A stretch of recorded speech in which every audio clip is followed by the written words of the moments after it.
Hello everyone, I'm Victoria Stone, and today I'm going to be talking about the Black Dahlia murders and how the true tragedy of the Black Dahlia isn't just that her murder, Elizabeth Short's murder, was never solved, but that media sensationalism turned her life and death into a myth and a spectacle which distorted the actual truth and dehumanized her forever.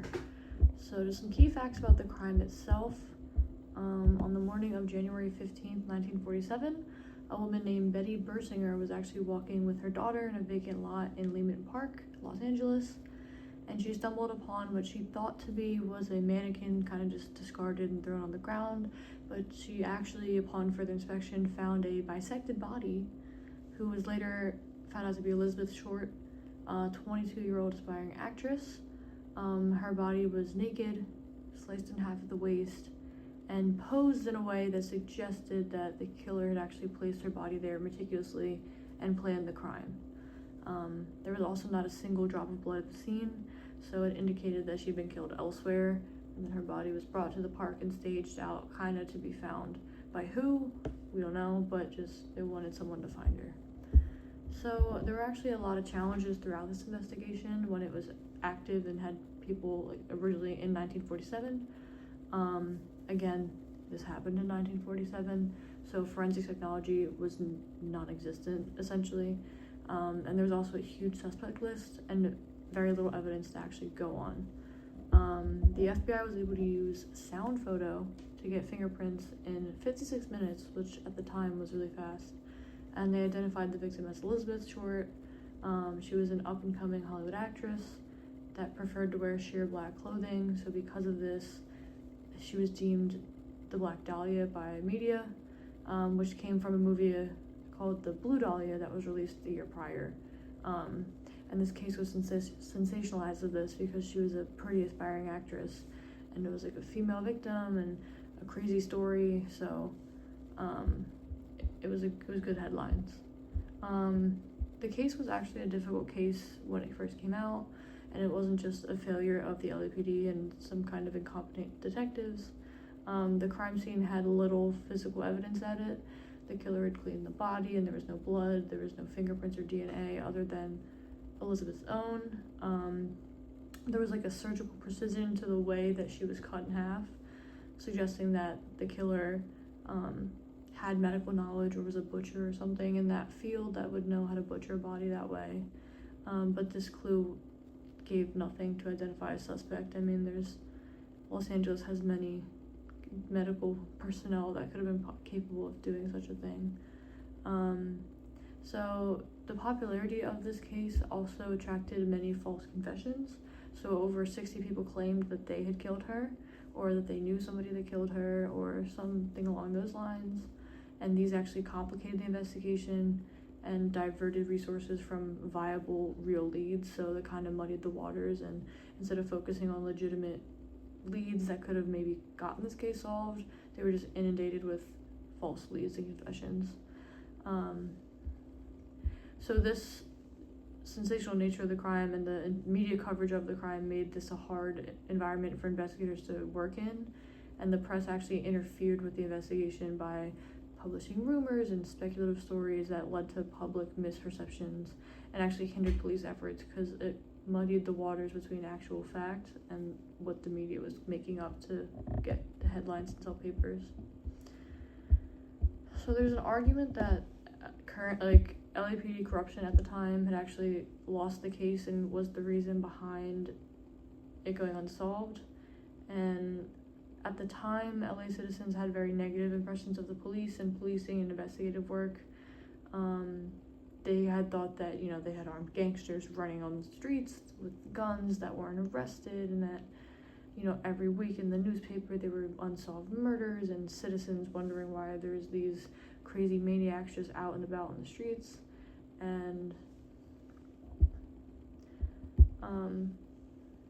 the Black Dahlia murder was, in people's minds when the chief of police arrested the main suspect, going by Leslie Dillon at the time, but then they released him the next day, which didn't help people's trust in the police and their efforts.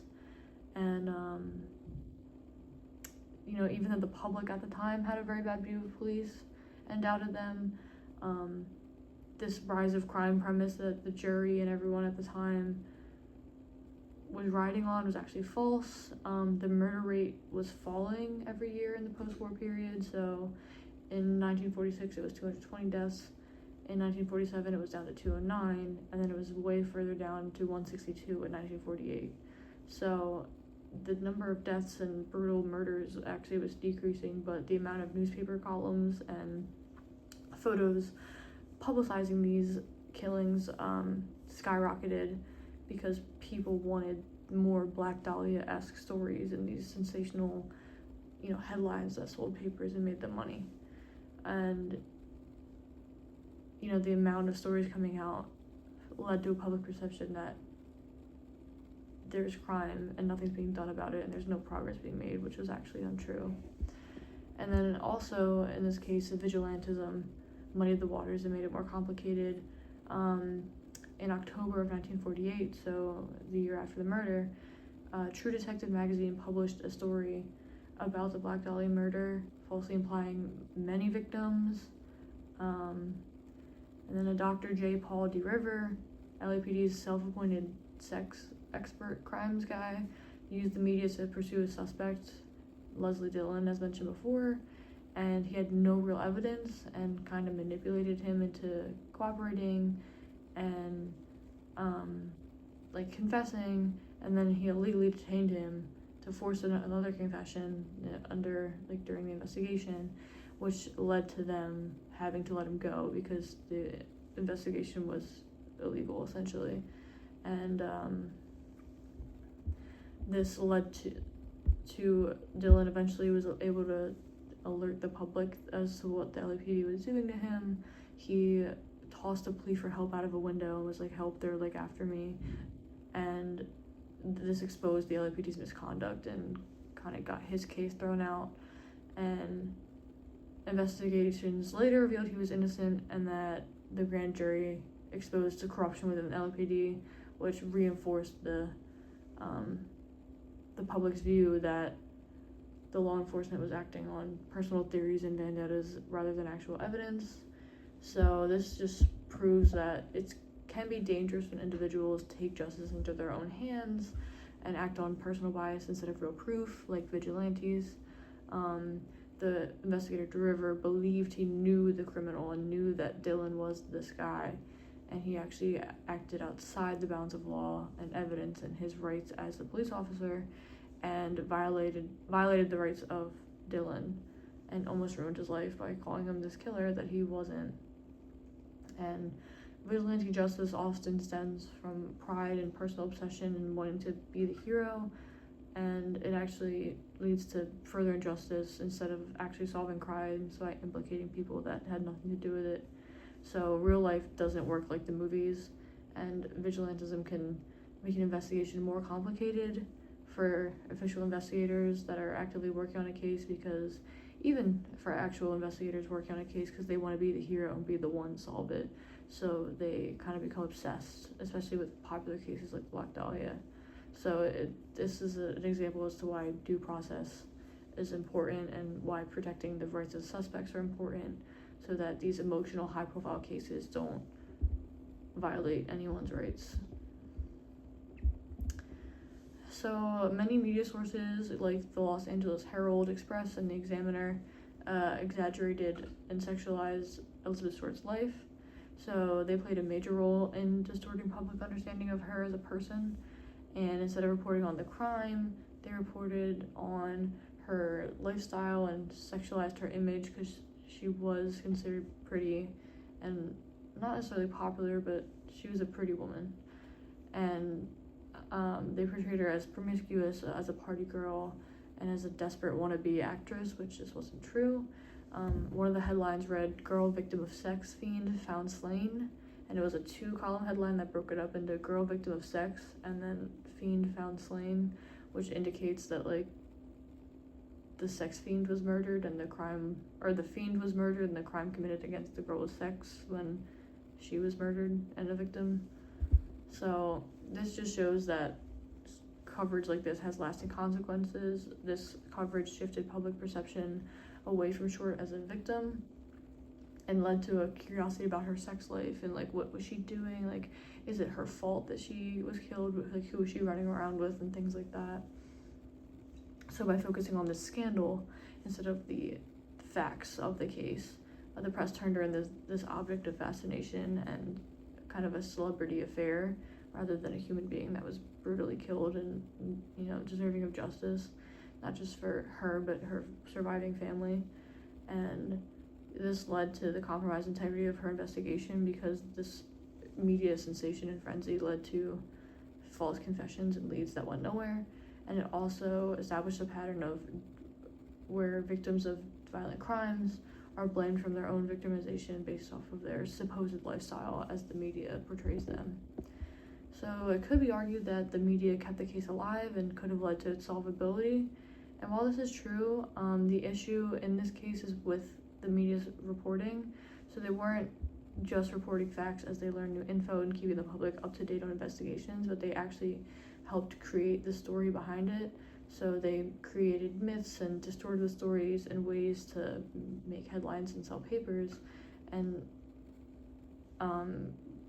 had inaccurate reports that, you know, polluted the investigation with false leads because of their false reporting. The LAPD received hundreds of fake tips, fake confessions, and public hysteria, and this is all because of how the Elizabeth Short was created by the press and treated by the press. So the detective wasted valuable time and resources chasing down dead ends instead of having actual credible evidence from real people that might have something helpful. And the media also framed her as this like wayward woman and created a biased public perception. So potential witnesses who might have had information could have dismissed her as someone that's not worth helping, and oh, she's just a wannabe actress that was running around acting crazy, and they might have felt that she deserved to die or something like that, because they didn't want to, you know, come out as a witness and then be involved in this crazy scandal from this, you know, woman that supposedly was this promiscuous individual, and at the time that was a big deal. Also, by creating these myths about her life, they introduced more noise into the case that persisted for decades, and it makes it really hard, especially today, to separate fact from fiction. So there's real leads buried under layers of sensationalism that's been created by the media, but it's hard to distinguish between actual case facts and what the media has injected into the case. And the case today is actually still sensational. It's probably why we're talking about it now. There's many podcasts and true crime series and over 50 years of media sensation that the case is still unsolved. One woman's convinced that her father was the killer, but he's dead now and we won't really know if that's true, and plus the case is so old at this point that it'd be hard to do any investigative work anyway. People are still coming forward to say that they think that family members killed her or that they might have been involved in the murder in one way or another, because there's still a sensation behind it because it's a really long-standing unsolved case. So I think media coverage can be great for instances of corruption, like with the Watergate scandal, but for cases like Elizabeth, it just makes it more complicated for investigators that are just trying to get justice for a woman who was killed. So rather than keeping the case alive, the media corrupted understanding of the case and derailed the investigation and essentially helped ensure that the Black Dahlia murder would remain unsolved. So this also had an impact on Elizabeth Short's legacy as a person. So she was often depicted again in a manner that emphasized her physical appearance over any personal attributes or aspirations.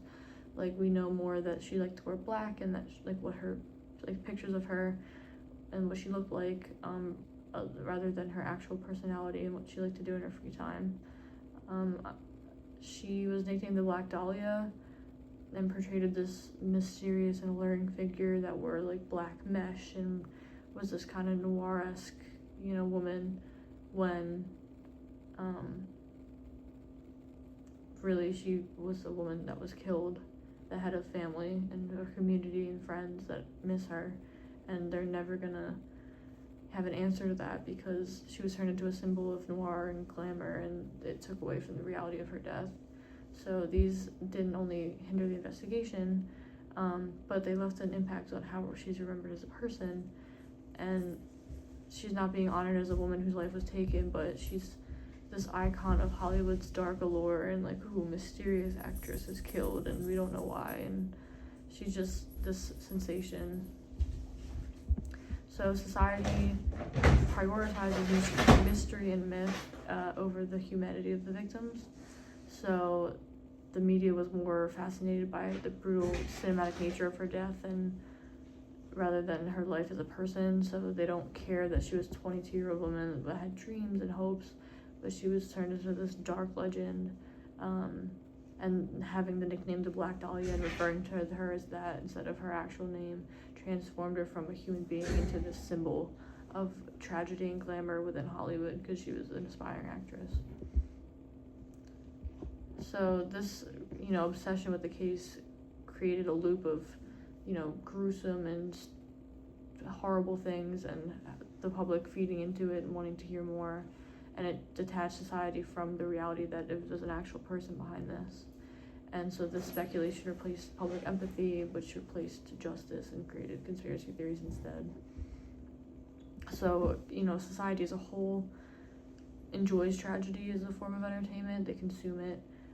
The Black Dahlia case is in magazines, in Hollywood films, there's crime lore, there's podcasts, and, the actual injustice of her death has been pushed aside. Every single story focuses on how she was brutally killed and, like, her lifestyle, but they don't really go beyond that because there is nothing beyond that because that's kind of what everyone focused on at the time.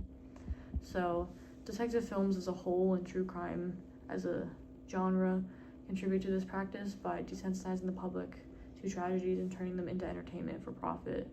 So people watch movies and TV shows about these fake criminal cases with gruesome details, and so when these things happen in real life, they go, oh, this is like an episode of Criminal Minds or something, and they treat it like a film and a character instead of real people with real lives. And this is dehumanizing for victims and their families who lost a loved one in a brutal way, but still have to endure conspiracy theories speculating about their tragedy that they suffered. And there's an argument for this, saying that keeping her story alive honors her memory, but this can also be problematic because without the public fascination, her story might have faded away, but by turning her into this symbol of murder and darkness in Hollywood, society kept attention on the injustice she suffered but didn't solve it. So, true crime movies and stories can be exploitative, but they made sure her name stayed alive. There's a thought to be had that true crime media can raise awareness about violence and broken systems, but if there's a lack of an actual narrative and critique of them, and you're just kind of talking about this crazy thing that happened and we need to do better, that's not really helping prevent any future tragedies. And it's tricky because there are some reliable true crime media sources that do want to bring attention to these issues, but there's also unreliable ones that just want to make a profit off of a juicy story. And there's conspiracy channels and theories and podcasts that exist, and these forms of media are overall just harmful. So like a modern example would be the Alex Jones case, and he said that the Sandy Hook Elementary School shooting that killed 20 children and 6 teachers was a hoax, and that the kids are actually alive somewhere, and that actually led to the victims' families being harassed and having people knocking on their door asking to be shown their dead children because the shooting didn't take place and it's not real according to Alex Jones, so where's your kid? And these people were like, my kid died in a very tragic way, and they're being harassed. So it really does affect people, and it can lead to more tragedy on behalf of the families of the victim. So this new wave of true crime culture keeps the stories alive, yes, but they don't honor the memory of the victim and usually use the story as a cash grab. There was a recent Jeffrey Dahmer documentary, or docu-series I should say, that took his story and the crazy details of it and focused on him and like his childhood and how tragic it was for him, and then his crazy upbringing and this crazy story of his murders, but then did very little to talk about the victims and the police handling of the case and things like that. So they're actually not very productive. And I think overall with these things and cases like this, it's important to remember that Elizabeth Short is a person. She's not the Black Dahlia. She's not this symbol. She's a human being that was killed in a tragic way, and we'll never know who did it or why, and her family never got closure. So, you know, it's important to learn about these cases and examine them, and I think in some cases getting it out there to the public can be beneficial, but for most cases like this that go unsolved, it's actually just the media kind of making money off of it until the next big case comes around. So, you know, the true tragedy of these cases is twofold, because there's the actual case and the murder, and then there's the damage caused by the media sensationalism of the case that is damaging for not only, you know, getting justice, but for the victims' families. So, and that is my analysis of the Black Dahlia case. Thank you.